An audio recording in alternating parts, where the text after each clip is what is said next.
Unit 2 జంతుదేహ నిర్మాణం.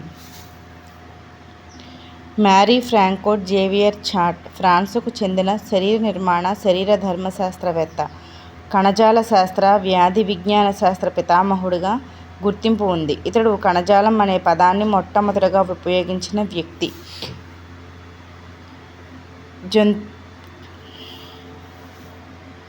కణజాల దేహ నిర్మాణం అనేది మొట్టమొదటిగా నిడేరియన్లలో ఏర్పడింది.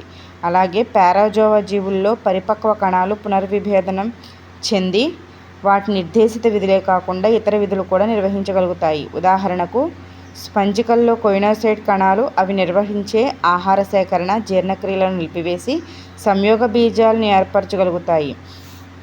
ఇది నిజ కణజాల రహిత జీవులలో అంటే స్పంజికలలో కనిపించదు. కణజాలాలు ముఖ్యంగా 4 రకాలు. అవి ఉపకళా కణజాలము, సంయోజక కణజాలము, కండర మరియు నాడీ కణజాలాలు. ఉపకళా కణజాలాలు శరీర అవయవాల ఉపరితలాన్ని, స్వేచ్ఛాతలాన్ని కప్పి వ్యాధి కారకాలు అంటే ప్యాథోజన్స్ను భౌతిక అవరోధంగా ఫిజికల్ బ్యారియర్గా ఉండి రక్షిస్తాయి. ఈ కణజాలాలు గాయాలను నయం చేయడానికి తోడ్పడతాయి. జ్ఞానాంగాలలో ఈ కణజాలాలు జ్ఞాన ఉద్దీపనలను అంటే సెన్సరీ స్టిమ్యులీని గ్రహిస్తాయి. కొన్ని శరీర భాగాల్లో స్రావక విధిని నిర్వహించడానికి గ్రంథులుగా ఈ కణజాలాలు తోడ్పడతాయి. సంయోజక కణజాలాలు ఇతర కణజాలాలకు ఊతమివ్వడానికి అంటే సంయోజక కణజాలు అనేవి కనెక్టివ్ టిష్యూస్. ఇవి ఇతర కణజాలాలకు ఊతమివ్వడానికి, బంధించడానికి సహాయపడతాయి. సంయోజక కణజాలంలో కణాలు కణబాహ్య మాతృకలో విస్తరించి ఉంటాయి. కణబాహ్య మాత్రిక అంటే ఎక్స్ట్రా సెల్యులార్ మ్యాట్రిక్స్లో కొల్లాజన్, ఎలాస్టిన్ జాలక తంతువులు ఉంటాయి. ఫైబ్రోబ్లాస్ట్ అంటే కణాలు వివిధ రకాల తంతువులను ఏర్పరుస్తాయి. అంటే చూడండి ఒకసారి మళ్ళీ, సంయోజక కణజాలాలు అంటే కనెక్టింగ్ టిష్యూస్ ఇతర కణజాలాలకు ఊతమివ్వడానికి, బంధించడానికి సహాయపడతాయి. సంయోజక కణజాలంలో కణాలు కణబాహ్య మాతృకలో విస్తరించి ఉంటాయి. కణబాహ్య మాత్రికలో కొల్లాజెను, ఎలాస్టిన్ జాలక తంతువులు ఉంటాయి. ఫైబ్రోబ్లాస్ట్ కణాలు వివిధ రకాల తంతువులను ఏర్పరుస్తాయి. సంయోజక కణజాల మాతృకలో వ్యాధికారకాలను భక్షించే స్థూల భక్షక కణాలు అంటే మ్యాక్రోఫాగ్స్ అనేవి ఉంటాయి. స్థూల భక్షక కణాలు మ్యాక్రోఫాగ్స్ అనేవి ఉంటాయి. దేంట్లో సంయోజక కణజాల మాతృకలు.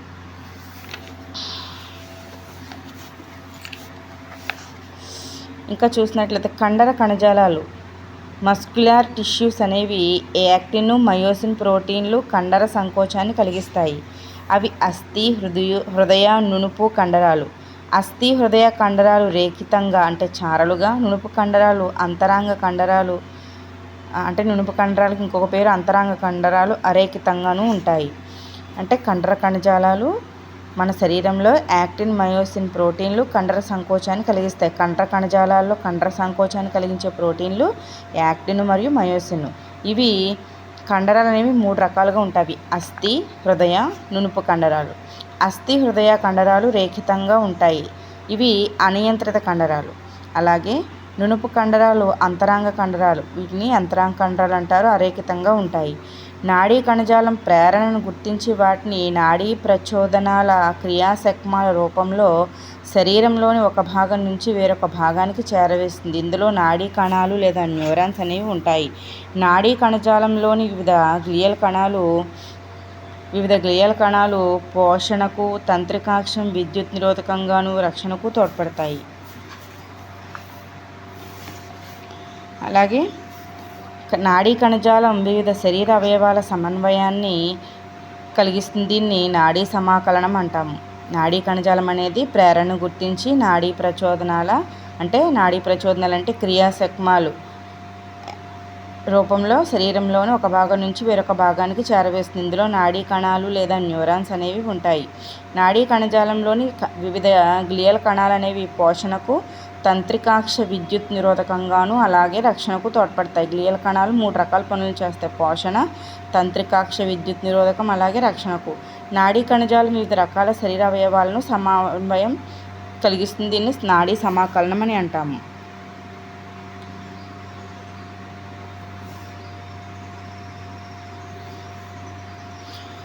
వ్యవస్థలోని అంతస్తులు: పరమాణువు,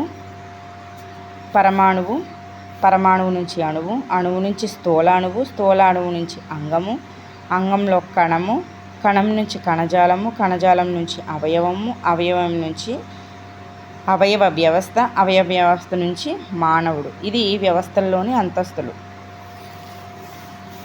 నెక్స్ట్ చూసినట్లయితే వ్యవస్థీకరణలో అంతస్తులు: లెవెల్స్ ఆఫ్ ఆర్గనైజేషన్స్. ప్రోటోజోవా జీవులు అతి సాధారణ ప్రోటిస్టులు.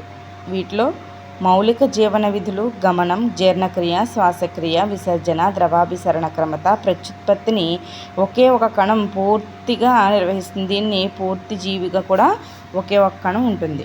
అలాగే మెటాజోవాల అంతస్తుల వ్యవస్థీకరణను చూసినట్లయితే బహుకణ జీవులు ఉన్నప్పటికీ శ్రమ విభజన అంటే డివిజన్ ఆఫ్ లేబర్ కణజాలాలుగా మారాయి.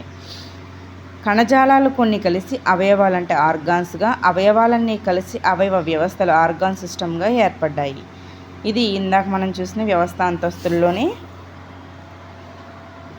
క్రమం.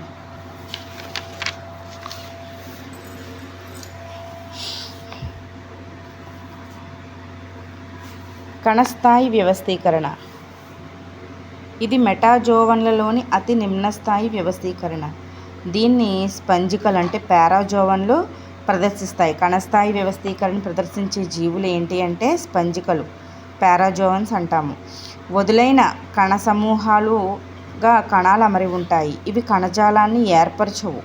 వెలుపలి స్థరంలోని పినాకోసైట్లు, పోరోసైట్లు ఇవి నీటిని వెలుపలి నుంచి స్పంజికా కుహరంలోకి పంపుతాయి. పినాకోసైట్లు, పోరోసైట్లు. లోపలి స్థరంలో స్పంజిక కుహరాన్ని ఆవరించిన కొయనోసైట్లు అనేవి ఉంటాయి. ఇవి రెండు పొరలు కణరహిత మీసోగ్లియా లేదా మీసోహైల్ అనేది ఉంటుంది. ఇది కణస్థాయి వ్యవస్థీకరణ. మెటాజోవన్లలోని అతి నిమ్న స్థాయి వ్యవస్థీకరణ. దీన్ని స్పంజికలు ప్రదర్శిస్తాయి.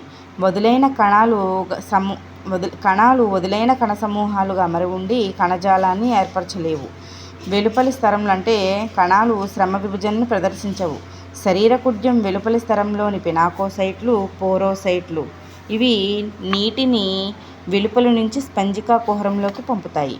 లోపలి స్థరంలో స్పంజికా కుహరాన్ని ఆవరించిన లోపలి స్థరంలో కొయినోసైట్లు ఉంటాయి. అంటే వెలుపలేమో పినాకోసైట్లు, పోరోసైట్లు, లోపలి స్థరంలో కొయినోసైట్లు ఉంటాయి. ఈ రెండు పొరలు కణరహిత మీసోగ్లియా లేదా మీసోహైల్ అనేది ఉంటుంది. ఈ రెండు పొరల మధ్యన ఏముంటుంది అంటే రెండు పొరల మధ్య కణరహిత మీసోగ్లియా లేదా మీసోహైల్ అనేది ఉంటుంది. కణజాల స్థాయి వ్యవస్థీకరణ అంటే కణాల నుంచి తర్వాత స్థాయి ఏంటి అంటే కణజాల స్థాయి. ఇది మెటాజోవన్లలో అతి తక్కువ స్థాయి వ్యవస్థ. ఇది మెటాజోవన్లో కణస్థాయి అనేది మెటాజోవన్లో ఉంటే కణజాల స్థాయి అనేది మెటాజోవన్లో ఉంటుంది. నిడేరియా వర్గానికి చెందిన జంతువులు కణజాల స్థాయిని ప్రదర్శిస్తాయి. నిడేరియా జాతికి చెందిన జంతువులు కణజాల స్థాయిని ప్రదర్శిస్తాయి. ఒకే రకమైన విధిని నిర్వహించే కణాలన్నీ ఒక కణజాలంగా ఏర్పడ్డాయి.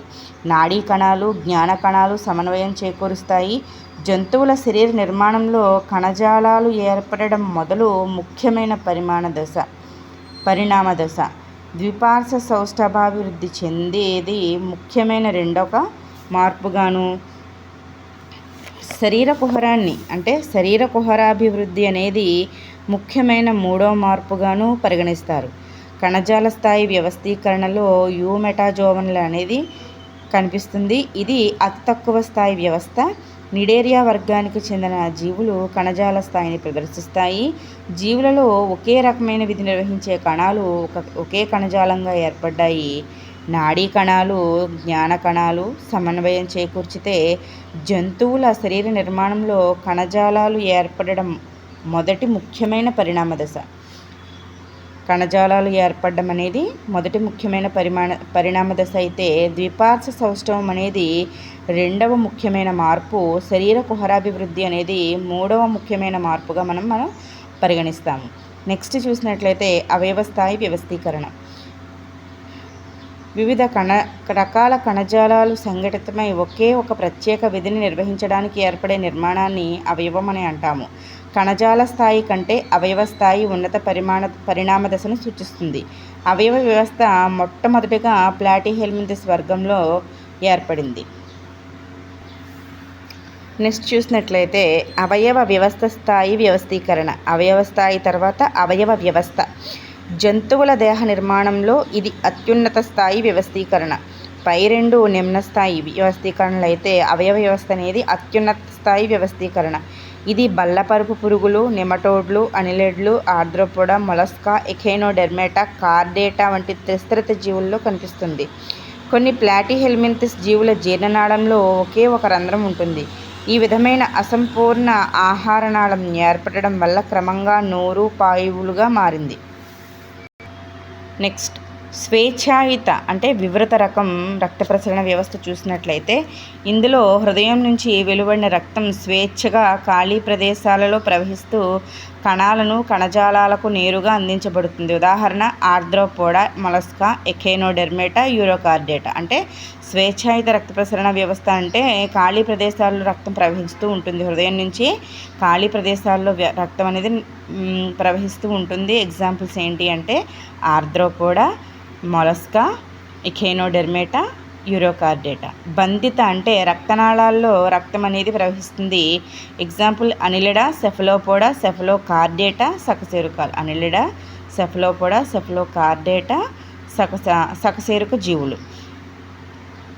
పిండ దశలో ఏర్పడే ప్రాథమిక జనన స్తరాలు ఆధారంగా బహుకణ జీవులలో రెండు రకాల వ్యవస్థీకరణలు కనిపిస్తాయి. పిండ దశలో ఏర్పడే ప్రాథమిక జనన స్తరాలు అంటే ప్రైమరీ జెర్మ్ లేయర్స్.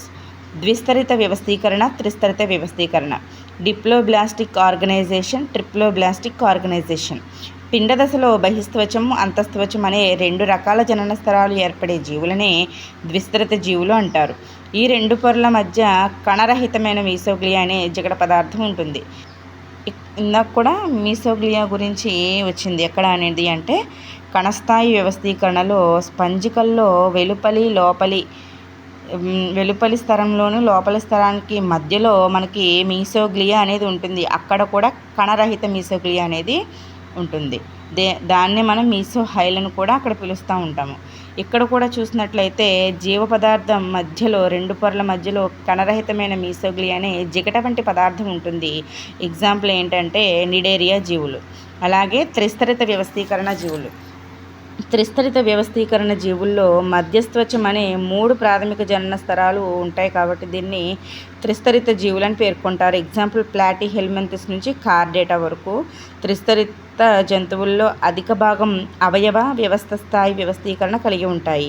కణజాలాలు సంఘటితమై విసర్జనక, నాడీ, జీర్ణ, ప్రత్యుత్పత్తి, ప్రసరణ, ఇతర వ్యవస్థలు ఏర్పడ్డాయి. త్రిస్తరిత జంతువులు సాధారణంగా ద్విపార్శ్వ సౌష్ఠవ జంతువులు. త్రిస్తరిత జంతువులు సాధారణంగా ద్విపార్శ్వ అంటే మనం ద్విపార్శ్వ సౌష్ఠవ జీవులు సౌష్ఠవయుతంగా ఉంటాయి. అంటే ఎటువైపు నుంచి కట్ చేసినా మనకి సమాన భాగాలు ఏర్పడాలి. ద్విపార్శ్వ సౌష్ఠవం అంటే ఏంటి అంటే ఒక మనిషి కాదు, ఏదైనా ఒక జంతువు యొక్క దేహాన్ని మనం పూర్వపర అక్షాన్ని వెంబడి కట్ చేసినట్లయితే అవి రెండు సమాన భాగాలుగా ఏర్పడినట్లయితే దాన్ని ద్విపార్శ్వ సౌష్ఠవము అంటాము. ఎగ్జాంపుల్ వర్గీకరణ స్థాయి బైలటీరియా కూడా ట్రిప్లోబ్లాస్టికాగా పిలువబడుతుంది. వర్గీకరణ స్థాయి బైలటీరియా కూడా ట్రిప్లోబ్లాస్టికాగా పిలువబడుతుంది.